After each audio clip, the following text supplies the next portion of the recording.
ஒரு மிகப்பெரிய ஆன்மீக புரட்சிக்காக மதுரை செல்கிறோம். தமிழ் கடவுள் முருகனை கொண்டாடுவதற்கு செல்கிறோம்.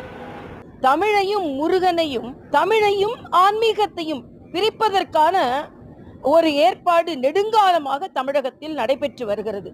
தமிழ் என்றாலே அதுக்கு ஆன்மீகத்திற்கு சம்பந்தம் இல்லை, ஆன்மீகம் என்றால் அது தமிழுக்கு சம்பந்தம் இல்லை, இன்னொன்று தமிழ் என்றால் அது இந்து மதத்திற்கு சம்பந்தம் இல்லை என்ற ஒரு புது கருத்தை விட இன்று பதிவு செய்திருக்கிறார்கள். தமிழ் ஆன்மீகத்தை வளர்த்தது, ஆன்மீகம் தமிழை வளர்த்தது. தமிழ்நாட்டில் கடந்த 50 ஆண்டு காலமாக, அரை நூறாண்டாக தமிழுக்கும் ஆன்மீகத்திற்கும் சம்பந்தம் இல்லை என்ற ஒரு நிலைப்பாடு தொடர்ந்து வலியுறுத்தப்பட்டு வருகிறது. அந்த நிலைப்பாடு தேர்தல் போன்ற நேரங்களில் வெற்றியும் பெற்றிருக்கிறது.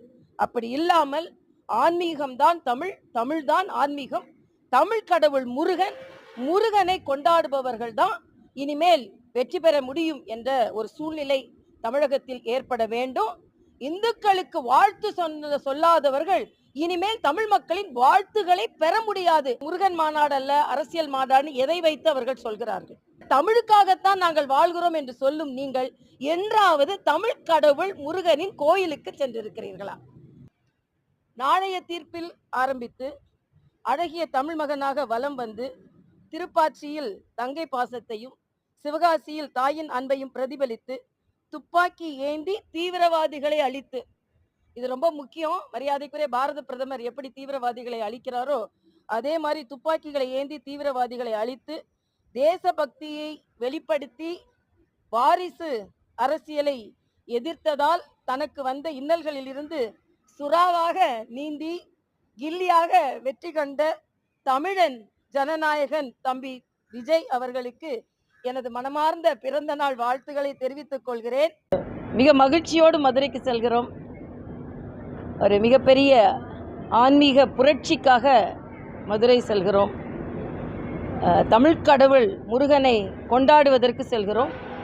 இனிமேலும் தமிழகத்தில் நெடுங்காலமாக இந்துக்கள் என்றாலே அவர்களை கேலி செய்யலாம், கிண்டல் செய்யலாம், உதாசீனப்படுத்தலாம், அவர்களின் கொள்கையை கேலி செய்யலாம், அவர்கள் கொள்கைகளை, கலாச்சாரத்தை, இந்து மத கலாச்சாரத்தை பின்பற்றுபவர்களை எந்த அளவிற்கு கீழ்த்தரமாக பேச முடியுமோ அப்படி பேசலாம். இப்படி ஒரு கலாச்சாரம் தமிழகத்தில் பரவி இருக்கிறது. இதற்கு ஒரு முற்றுப்புள்ளி வைக்க வேண்டும்.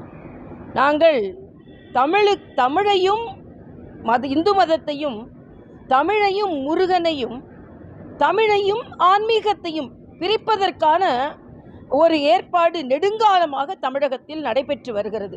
தமிழ் என்றாலே அதுக்கு ஆன்மீகத்திற்கு சம்பந்தம் இல்லை, ஆன்மீகம் என்றால் அது தமிழுக்கு சம்பந்தம் இல்லை, இன்னொன்று தமிழ் என்றால் அது இந்து மதத்திற்கு சம்பந்தம் இல்லை என்ற ஒரு புது கருத்தை விட இன்று பதிவு செய்திருக்கிறார்கள். தமிழ் ஆன்மீகத்தை வளர்த்தது, ஆன்மீகம் தமிழை வளர்த்தது.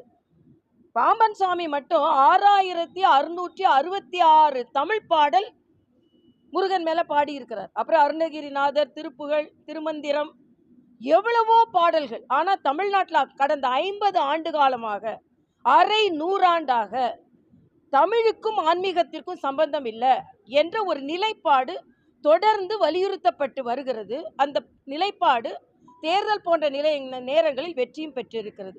அப்படி இல்லாமல் ஆன்மீகம்தான் தமிழ், தமிழ்தான் ஆன்மீகம், தமிழ் கடவுள் முருகன், முருகனை கொண்டாடுபவர்கள் தான் இனிமேல் வெற்றி பெற முடியும் என்ற ஒரு சூழ்நிலை தமிழகத்தில் ஏற்பட வேண்டும். இந்துக்களுக்கு வாழ்த்து சொல்லாதவர்கள் இனிமேல் தமிழ் மக்களின் வாழ்த்துக்களை பெற முடியாது என்ற நிலை உருவாக வேண்டும் என்பது எங்களது கருத்து.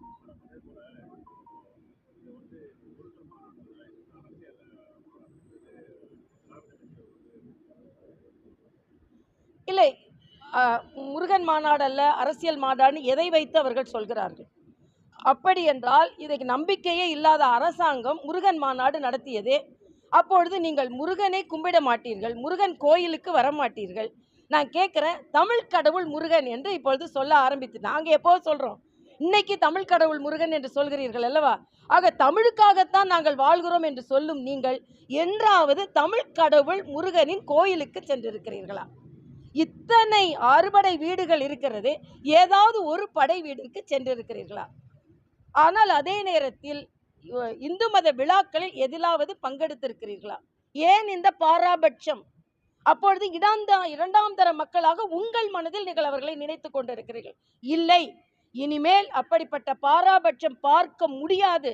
எங்களின் எழுச்சி நிச்சயமாக தமிழகத்தின் எழுச்சியாக இருக்கும் என்பதை பதிவு செய்வதற்காகத்தான் நாங்கள் செல்கிறோம். ஏனென்றால் அது நடத்துவது இந்து முன்னணி. ஆனால் நாங்கள் உடன் செல்வது இந்த உணர்வு மேலோங்க வேண்டும், இந்த உணர்வை இடறுபவர்கள் தோல்வியுற வேண்டும் என்பதுதான் எங்களது கருத்து.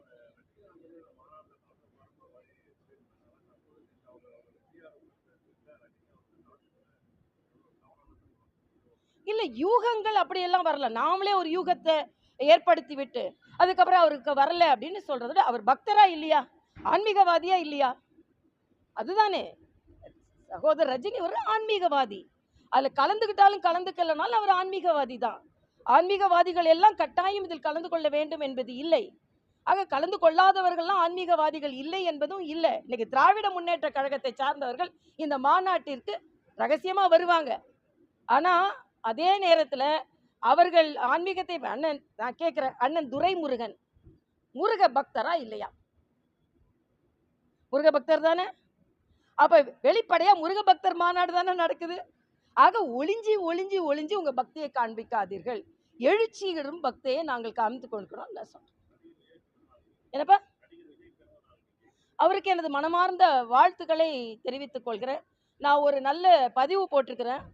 நேரம் கருதி அதை நான் சொல்லலை. ஆனால் நீங்கள் அந்த பதிவை பாருங்கள். நான் திரைப்படங்கள் ரொம்ப பார்க்கறதில்ல, அந்த திரைப்படங்களை பற்றி தெரிந்து வைத்திருக்கிறேன். அவர் நடித்த திரைப்பட தலைப்புகளை வைத்தே நான் ஒரு ட்வீட் போட்டிருக்கேன். அந்த ட்வீட்டை கொஞ்சம் பாருங்கள். ஒரு சகோதரியாக அவரை வாழ்த்தியிருக்கேன். என்னென்றால் சொல்லணும்னா சொல்லிடுறேன்.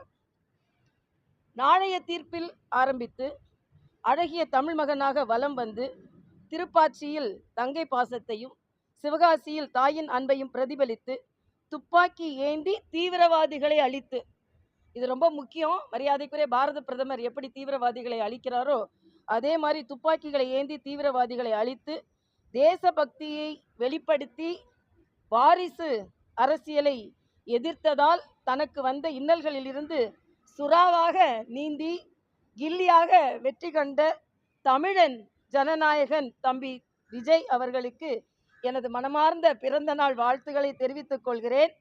புதிய கீதை வழியில் தீய சக்திகளை எதிர்த்து நல்லது நடக்க துணை நிற்க வாழ்த்துகிறேன். நன்றிப்பா. முடக்குவாதம், மூலம் உள்ளிட்ட நோய்களுக்கு சிறப்பு சிகிச்சை பெற ஸ்ரீவித்யா சித்தா மற்றும் வர்மா மருத்துவமனை, அரியலூர்.